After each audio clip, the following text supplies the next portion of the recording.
Hi everyone, thanks for watching this video. I'm Tim from Cotting School. We hope you're all safe at home. We created this new video series to showcase tips from home to help you with remote learning during this time. Check out some of these video tips from our home to yours.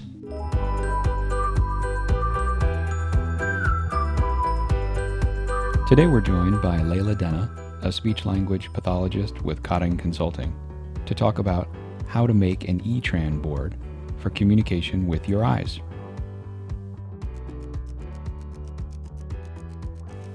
Okay, so I'm just making a little video tutorial on how to make a homemade eye gaze E-Tran board.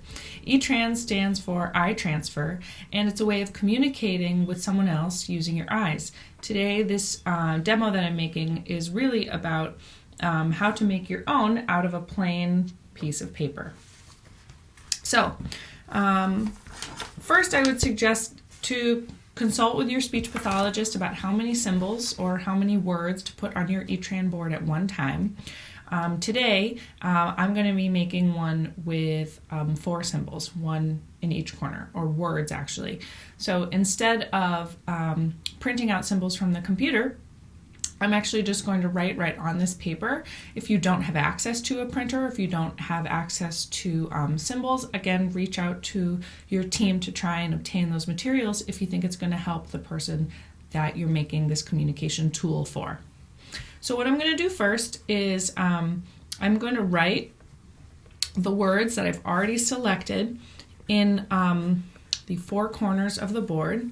And for this board, I'm doing yes, no, I don't know, and something different. And I chose these words because they could be used to support a lot of just general communication breakdowns. So you can see that I've written my words in each of the corners. And now what I'm going to do is I'm going to fold my paper in half,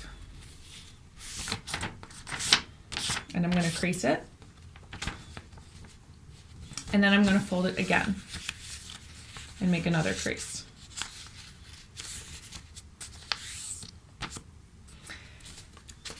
Now you can see with the creases on my paper, what I'm going to do is I'm generally going to cut out this middle section to turn this piece of paper into a picture frame. So I'm going to fold it up again and get out my scissors,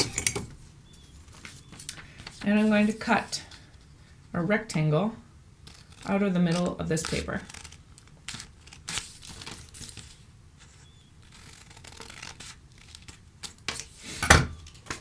Now I can discard that center section